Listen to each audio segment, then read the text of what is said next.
రాష్ట్రంలో కాంగ్రెస్ సర్కారు అరాచకం సృష్టిస్తోందని మండిపడ్డారు బీఆర్ఎస్ నాయకులు. కాంగ్రెస్ ప్రభుత్వం ప్రశ్నించే గొంతుకలను నొక్కే ప్రయత్నం చేస్తుందని ధ్వజమెత్తారు. ప్రతిపక్ష నాయకులపై అక్రమ కేసులు బనాయించి బెదరగొట్టాలని చూస్తోందని కాంగ్రెస్ తాటాకు చప్పుళ్లకు బీఆర్ఎస్ నాయకులు భయపడరన్నారు. బీఆర్ఎస్ నాయకులకు జైళ్లు కేసులేం కొత్త కాదని అన్నారు. త్వరలోనే బాల్కా సుమన్ జైలు నుంచి బయటకు వస్తారని చెప్పారు. ఇచ్చిన తర్వాత ఓన్లీ ఆక్రమణ కేసు వేరే ఏం లేదు. 6 గ్యారంటీ ఇచ్చినా ఏం హామీ లేదు. ఓన్లీ ఒట్టి మాట చేస్తున్నారు. పబ్లిక్ కి ఊకనే ఫాల్స్ మాట్లాడి పెట్టి ఈ రోజు మీరు గవర్నమెంట్ లో వచ్చిన తర్వాత మనం ఏమైనా ప్రశ్న చేస్తే in reverse we are getting the cases అంతే, వేరే ఏం లేదు. రేపు మీరు ఏమైనా కొత్త మాట్లాడితే అంటే ఏమైనా 6 గ్యారంటీస్ గురించి మాట్లాడితే ఈవినింగ్ మీకు కాల్ వస్తారు, మీ మీద కేసు అవుతారు. ఇదే మనకు ఏం పర్వాలేదు. బీఆర్ఎస్ పార్టీ పుట్టిన తెలంగాణ కోసం సర్వత పోరాటం చేసి తెలంగాణ తెచ్చిన బీఆర్ఎస్ పార్టీయే రేపు కాబోయి వచ్చిన ఎలక్షన్ లో కూడా తప్పకుండా కేసీఆర్ గారు ముఖ్యమంత్రి అవుతారు. ఈ మొత్తం అబద్దాలు ఏమైనా కాంగ్రెస్ చేస్తున్నారు, రేపు పబ్లిక్ ఆయన ఒక ఎలక్షన్ లో చూపిస్తున్నారు. ఈ రోజులో పబ్లిక్ లో పోతే ఎక్కడ పోతే సీఎం కు ఎంత తిట్టలేదు, ఈ రేవంత్ రెడ్డికి ఎంత తిట్టిన పబ్లిక్ ఈ రోజు చూసుకుంటే మాకు కూడా బాధాకరం. ఎందుకంటే ఒక చీఫ్ మినిస్టర్ అంటే అందరికీ ఒక నీతిలో చూడాలి. కానీ ఈడ ఓన్లీ క్యాడర్ కోసం మాట్లాడుతున్నారు, పబ్లిక్ కోసం ఏం పని చేస్తలేదు. ఆపోజిషన్ మీద కేసెస్ పెడుతున్నారు, అంతే, ఏం విరాయం లేదు. పబ్లిక్ కోసం ప్రశ్నిస్తేనేమో జైళ్ల పాలు చేస్తారు. మైనర్ పిల్ల మీద కేసు అయితేనేమో తీసుకుపోయి రేవంత్ రెడ్డి ఇంట్లో దాపెట్టుకున్నాడు. ఇది ఎక్కడ న్యాయం అండి? అంటే ప్రజల కోసం ప్రశ్నిస్తేనేమో జైల్లో పెడతారు. అదే ఒక బాలికకు అన్యాయం జరుగుతానేమో రేవంత్ రెడ్డి ఇంట్లో పెట్టుకుంటాడు. ఇది ఎక్కడ న్యాయం? అంటే ఈ రోజు ముందులో ఉంది రేవంత్ రెడ్డి, నీకు ముసళ్ళ పండుగ, ఇక నీకు జనాలు కూడా చెప్పుతో కొట్టే దినం వస్తుంది. ఇక కాసుకో, మేము కూడా రెడీగా ఉన్నాము. ఇంకో ఎంతో దూరంలో లేదు. నువ్వు అనుకుంటున్నావేమో ప్రశ్నించిన వాళ్ళని జైల్లో పెడతావు. ఎంతమందిని పెడతావు? ఎన్ని కోట్ల మందిని పెడతావు? ఇంకా ప్రశ్నిస్తూనే ఉంటాం. దేనికైనా సిద్ధంగా ఉన్నాము. రేవంత్ రెడ్డి ఇచ్చిన హామీల్ని అమలు చేయమని అడిగితేనే తట్టుకోలేకపోతుండు. తెలంగాణ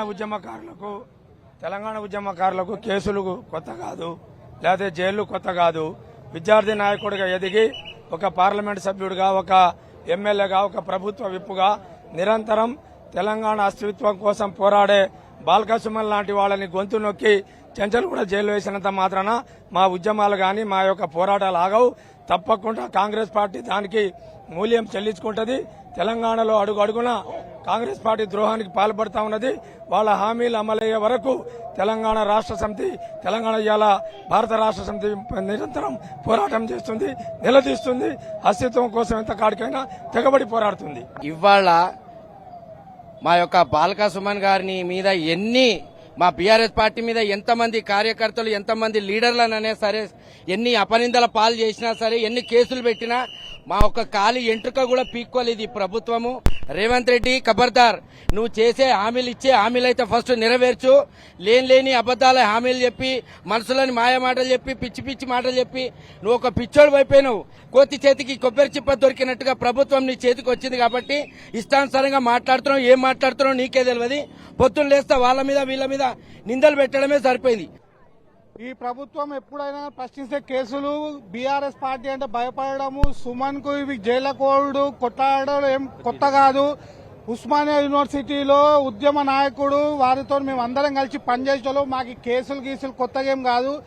మరి ఈ రోజు ఏదో వారి ఫ్లోలో మరి మేము ఈ విధంగా చేస్తామంటే, మరి కాంగ్రెస్ అధికారంలో ఉన్నప్పుడు బీఆర్ఎస్ ఆఫీసులు మేము బద్దలు కొడతామని రేవంత్ రెడ్డి ఒక ముఖ్యమంత్రిగా ఉన్న వ్యక్తి అన్నాడు. మరి అప్పుడు అతన్ని జైల్లో వేయాలన్నా? మరి ఈ జైలు మాకు ఎన్ని రోజులు నిర్బంధాలు విధించలేవు.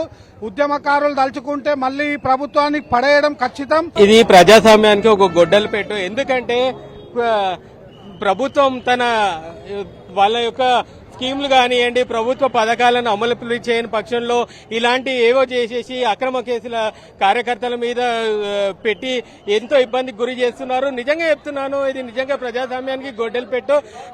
రేవంత్ రెడ్డి గారు, ప్రభుత్వము వాళ్ళ గురించి ఆలోచించాలి, అంటే ప్రజల గురించి ఆలోచించాలి. కానీ ఇప్పుడు ప్రభుత్వం ఎప్పుడు కూడా కక్ష సాధింపు చర్యలుగా బాల్కా సుమన్ గారిని అరెస్ట్ చేశారు. ఇవి టీఆర్ఎస్ కార్యకర్తలకు ఈ కేసులు అనేవి కొత్త కాదు.